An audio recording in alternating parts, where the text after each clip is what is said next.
दुर्वाक्य। भगवान शंकर को एक बेलपत्र समर्पित करते हो, एक लोटा जल समर्पित करते हो, एक चावल का दाना, एक पुष्प की अगर पंखड़ी भी समर्पित कर रहे हो तो उसका फल मिलेगा जरूर, वो फल टल नहीं सकता।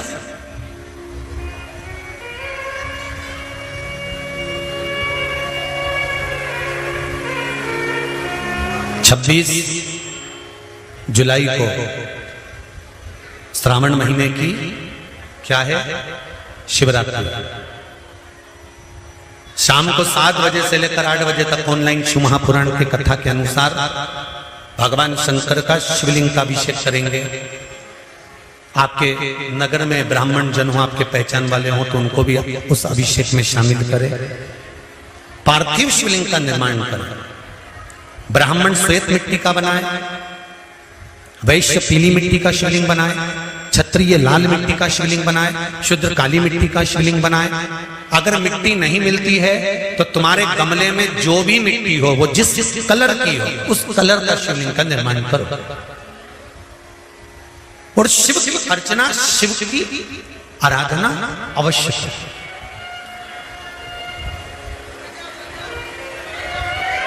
शंकर भगवान को गेहूं के दाने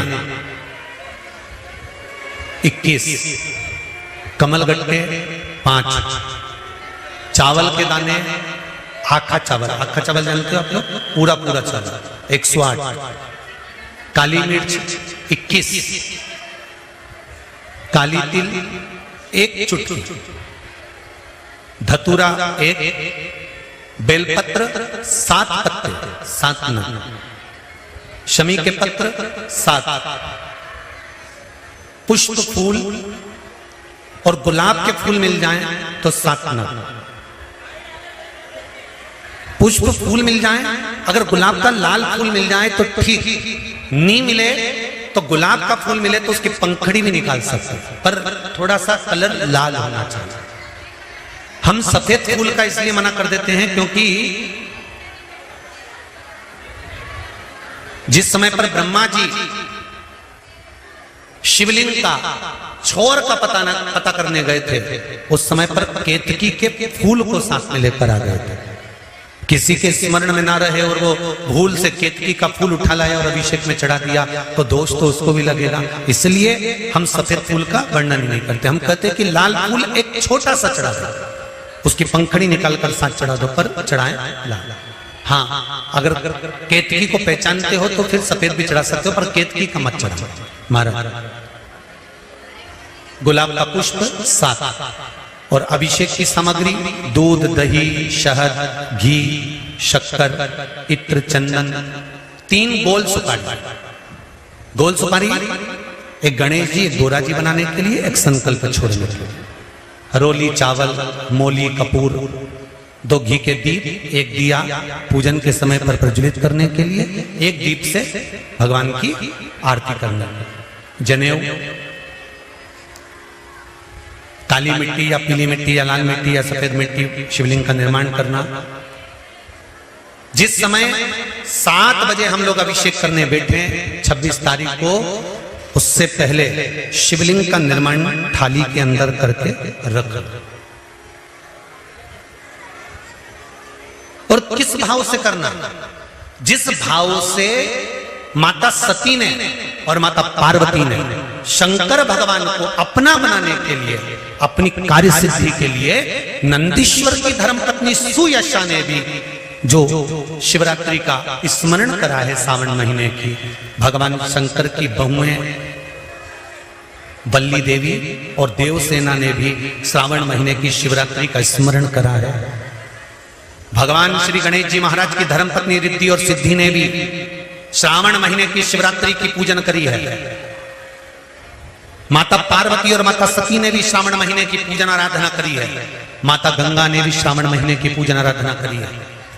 तो क्यों नहीं हम श्रावण महीने की शिवरात्रि का स्मरण करें और अपने मन की कामना के लिए बाबा से विनय कर कर, बाबा से विनती कर कर उस सुख को पाएंगे। भगवान से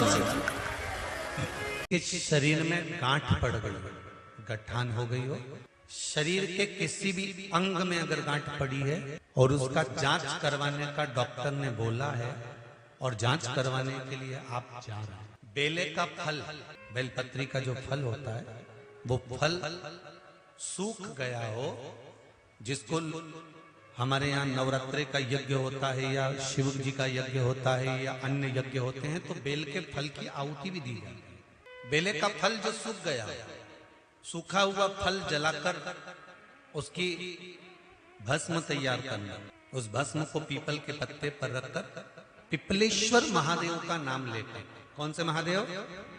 पिपलेश्वर महादेव का नाम लेकर बेलपत्री के वृक्ष के नीचे रख लेना और पिपलेश्वर महादेव का ही नाम लेकर बाबा देवादिदेव महादेव से विनती कर कर जो रोग है और गठान कितनी है उस गठान की जांच कराने जा रहे हैं, यह भाव वर्णन कर कर उस भस्म को लेकर आ जाना।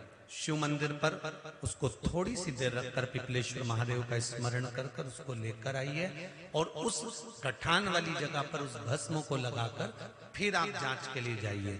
मेरा देव अधिदेव महादेव चाहेगा तो जिंदगी में कभी बड़ी बीमारी नहीं।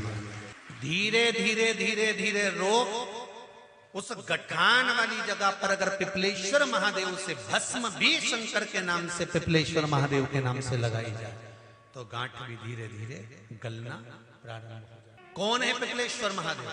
पिपलाद पिता के जाने के बाद, माता के जाने के बाद पीपल की कोटर के अंदर पल पोस कर बड़ा होता है और पीपल के फल खाकर बड़ा होता है।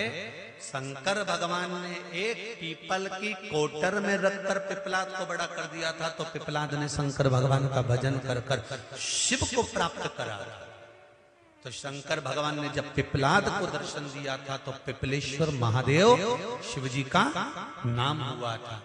पिपलाद ने कहा था, भोलेनाथ मेरे दुख की घड़ी में आप खड़े हुए हो और मुझे सुख का भान कराया है।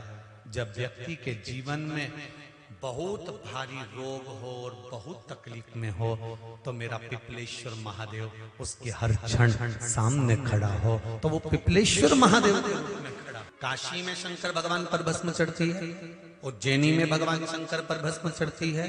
ये भस्म जो प्रसाद के रूप में आपको प्राप्त होती है, ये भभूत भस्म जो शिव के प्रसाद के रूप में प्राप्त होती है, ये भस्म जो शंकर पर चढ़ी हुई है, इसका प्रयोग कहाँ करना है, कैसे करना है, कब करना है, यहाँ तक इसका वर्णन है महाराज। पहले की कथाओं में भी इसका वर्णन किया गया कि हम जो मस्तक पर भस्म धारण करते हैं, त्रिपुंड धारण करते हैं, कंठ पर भस्म लगाते हैं, भुजाओं पर भस्म लगाते हैं, कलाइयों पर भस्म लगाते हैं, हृदय पर भस्म लगाते हैं, कर्णों पर भस्म लगाते हैं। जब यज्ञ करता ब्राह्मण यज्ञ पूरा करवाते हैं तो उस सुरवे को लेकर भस्म निकालकर आपके कंठ पर, श्रवण पर, मस्तक पर, हृदय पर लगाते कि नहीं लगाते? उस भस्म का प्रमाण है, सुख का अनुभव करा। जल चढ़ाते समय तुम रूका जी के नाम का स्मरण करना। क्या नाम बोलोगे? बोलो बोलो, जम के बोलो। तुम रूका जी के नाम का स्मरण करना और तुम रूका जी के नाम का स्मरण कर कर धीरे धीरे देवादिदेव महादेव को जल समर्पित, बिल्कुल धीरे धीरे जल देवादिदेव महादेव को समर्पित कर। बूंद बूंद मत चढ़ाना, नहीं तो तुम लोग धीरे धीरे का मतलब ये हो जाता है कि बूंद बूंद चढ़ाने लगो।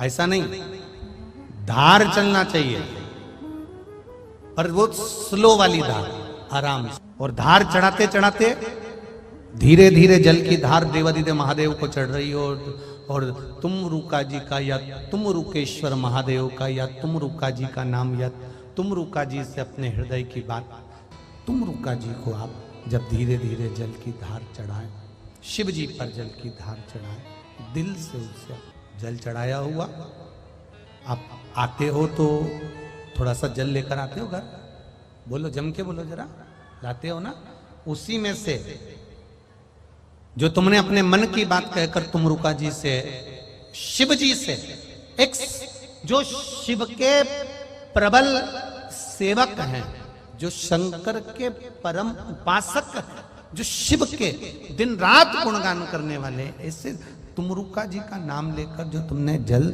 चढ़ाया है, वो जल चढ़ाकर उसका थोड़ा सा भाग लाकर अपने दरवाजे के चारों तरफ उसको छींटना या आचमन करना।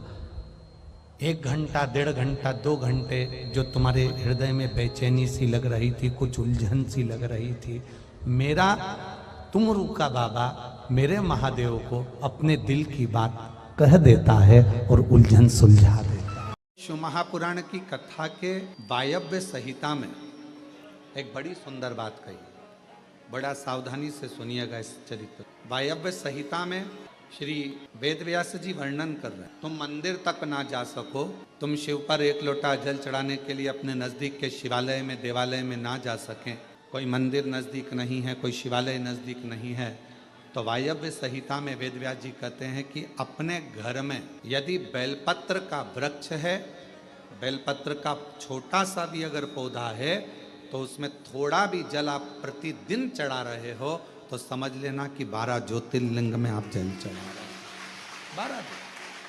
हमने कथा में सुना है कि जल चढ़ाने जाना चाहिए, तो वहाँ बेलपत्र का अपने गमले में एक छोटा सा पौधा लगा, और छोटा सा पौधा लगाकर उस पौधे की परवरिश करो, जल चढ़ाओ। जब वो पौधा बड़ा हो जाए तो किसी बगीचे में जाकर, कहीं शिवालय में, देवालय में, कहीं पर एकांत में उस पौधे को लगा दो। बेलपत्र के पौधे को बड़ा कर उसको भी शिव को समर्पित किया जाए।